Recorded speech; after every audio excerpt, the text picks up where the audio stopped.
I've been a Met fan forever.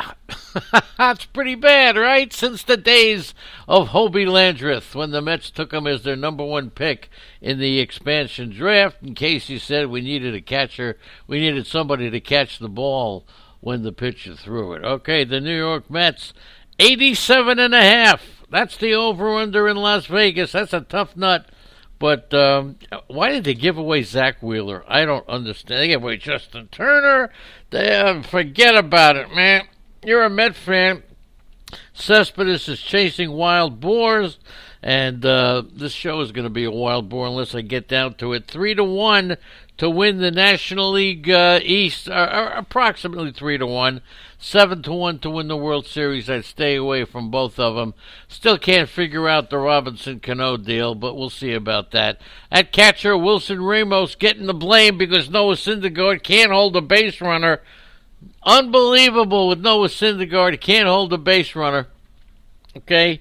He's given up more base runners in 1 year than Clayton Kershaw has given up in about 8 or 9 years as far as stealing. But here they go. Wilson Ramos still the catcher. He's got nobody behind him except Thomas Nido. So 15 to 20 home runs. Ramos. Pete Alonso, I got him wrong last year. I didn't think he'd be any good. And of course, look, no question he's going to hit you 30 home. We don't know. Was he the beneficiary of the juiced-up baseball? But still, you got to take the position that he's a good player. I'm not a Dominic Smith fan at all, and I know he lost weight. He's got the sleep apnea conquered and that kind of stuff, but he's a left-handed hitter. Dominic Smith, in my opinion, someone I would stay away from.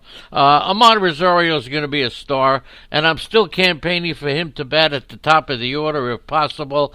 I am not convinced that Jeff McNeil, when you have a guy like Jed Lowry sitting behind Jeff McNeil, I know McNeil had a great year last year, and all the Met fans are all excited. He hit 318, he hit 23. I don't even think he's going to come close this year. He had a bad wrist last year, but it's fully healed. He's not going to have a bad season. He'll hit you about 290, maybe 15 home runs. Don't even expect it. He hit 329 over the first 2 months of the year in 2018. He was, and even with that, he was supposed to open 2019 as a utility role. Okay, so you got to say that at 27. I don't think the Mets have a lot of confidence in him. If that's the case, I don't think I have a lot of confidence in him either. But still had a good season. He's got Jed Lowry behind him if the Mets keep him. Also, J.D. Davis could be behind him. Eduardo Nunez, they got a lot, but he's going to have to perform. And I just don't have I don't have the confidence. Okay, J.D. Davis I mentioned, same thing with him. Nice complimentary player. That's about it. Michael Conforto I think is a star. 280 batting average. 25 home runs, maybe even steal you 5 or 10 bases. But the unknown guy, the guy that everybody keeps talking about, is Brandon Nimmo. And what do you think about Brandon Nimmo? Apparently the Mets could have had Starlin Marte, but they decided they wanted to keep Brandon Nimmo, who hit 221 last year with 8 home runs, okay? And he started off 2019 with the big league club, but then he hit 200 through 43 games, and then he went on the injured list. He had a bulging disc. He finished the year hitting 221 with 8 home runs. I'll give him 240 with 15 home runs, 5 stolen bases. Not going crazy on Brandon Nimmo. And I really think the Mets, I don't know. I got to wait for the money to come in with Steve Cohen until I get really excited about the New York Mets. Okay, you got that? That's how I feel about that. Now, Jake DeGrom, what else could you say? Noah Syndergaard, he can't hold runners on base. It's a problem. You take the position that he was caught dipping his fingers into his gloves. You Google it, Noah Syndergaard cheating. You'll see it right there. And I really believe that managers didn't turn him in because they felt that if I turn Syndergaard in, then some people will turn my players in for doing the same. There's a lot of cheating going on. Marcus Stroman, who was really affected last year by people picking up his signals, almost has to have a better year than last, but not a star. This is it for Steven Matz, the only lefty in the rotation. They got Walker, they got Porcello, they got Stroman, they got Syndergaard, they got DeGrom. Matz is the only lefty. I'm looking for a nice year from Steven Matz.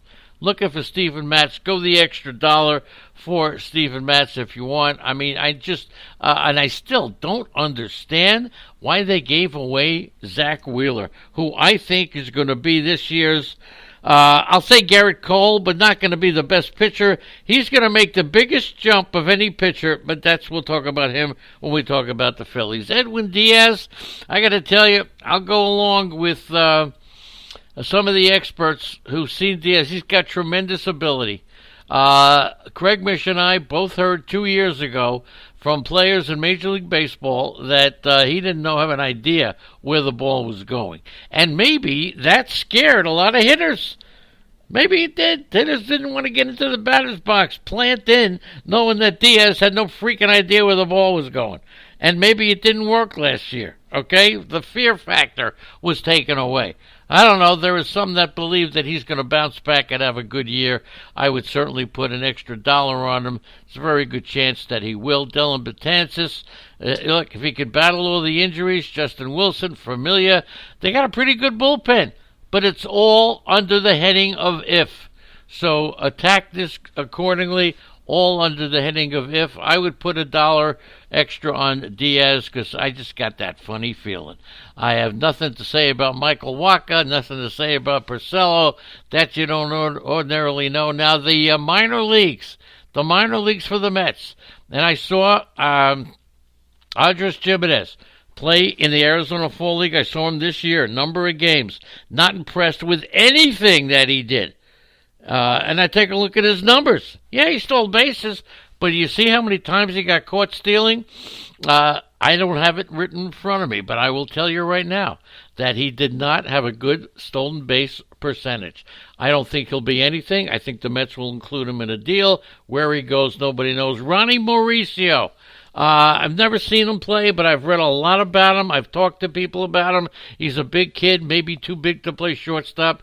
This is the kid who could wind up being a star for the Mets. So pay attention to Mauricio, look him up, watch him in the spring, see what happens there, Ronnie Mauricio. So the Mets getting 87.5 on the over-under? I don't think so.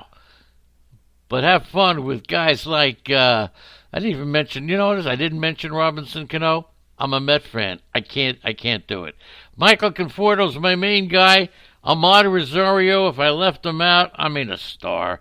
20-plus home runs, 20-plus stolen bases, and that's just the floor of stardom for Ahmad Rosario.